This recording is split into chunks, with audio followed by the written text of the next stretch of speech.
Wine কানা মুররান, সর্বদা সত্য কথা বলবে, সত্যের উপর থাকবে যদিও এটা অন্যের কাছে তিক্ত হয়।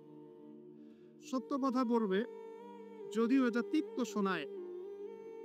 কুলতু জিদনি ইয়া রাসূলুল্লাহ, তিনি বলছেন আমি বললাম হে আল্লাহর রাসূল আরো বাড়িয়ে দিন আমাকে।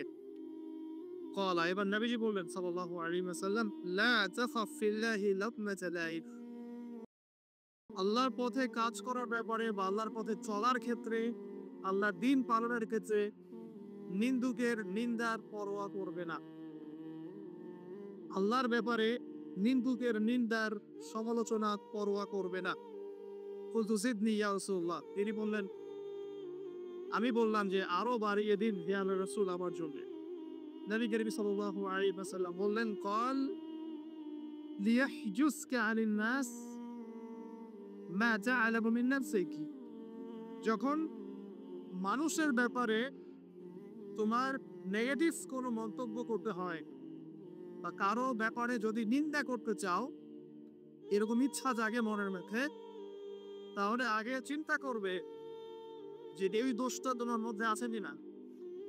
অর্থাৎ নিজের নফসের খেয়ালটা তুমি আগে বেশি নিবে অন্যের নিন্দা করার আগে।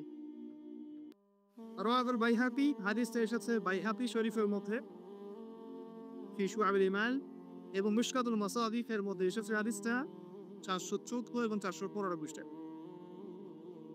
অত্যন্ত চমৎকার একটা হাদিস। আজকে আমরা ইনশাআল্লাহু আযজা ওয়া জাল এই হাদিসটার উপরে সামান্য কিছু কথা বলে আমাদের আলোচনা শেষ করব ইনশাআল্লাহ তাআলা।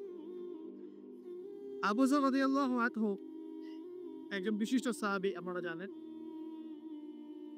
যার ব্যাপারে নবী করিম সাল্লাল্লাহু আলাইহি ওয়াসাল্লাম বলেছিলেন, আবু যর তুমি খুব নরম মানুষ, তাই কখনো দায়িত্ব চেয়ে নিও না, কারণ তোমার উপরে যদি 2 জন মানুষের দায়িত্ব দেয়া হয়, তোমাকে যেন ছুরিবিহীন জবাই করে দেয়া হবে।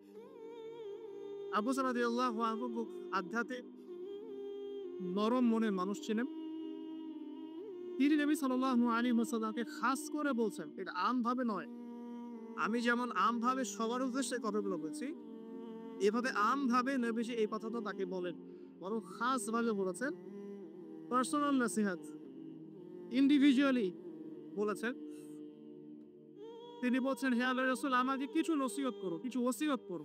ওসিয়ত কি জিনিস? যেমন কেউ চলে যাওয়ার আগে ওসিয়ত করে, বাবা ইন্তেকাল করছে তার আগে ওসিয়ত করে, মাকে দেখিস, হ্যাঁ বোনদের খোঁজ খবর রাখিস, সন্তানদের ব্যাপারে খোঁজ খবর রাখি, তাদেরকে ওসিয়ত করা মানে যে কথাগুলো আমরা অক্ষরে অক্ষরে পালন করতে চাই, প্রতিশ্রুতি ব্যক্ত করি, এরকম কথা কনভারসেশন।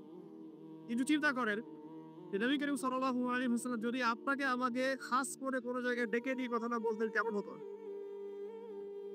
মনে করেন নবী সাল্লাল্লাহু আলাইহি ওয়াসাল্লাম জীবিত আছেন বা আমরা তার সাক্ষাৎ পেয়েছি, আর আমরা কেউ একজন আমাদের মধ্যে গিয়ে থেকে বললেন ইয়া রাসূলুল্লাহ আমাকে কিছু ওসিয়ত করেন, আমাকে খাস করে কিছু ওসিয়ত করেন, তখন এই ওসিয়তগুলো স্পেশাল হবে এবং আপনি আমি কখনোই চাইবো না জীবন চলে গেলাম এগুলোর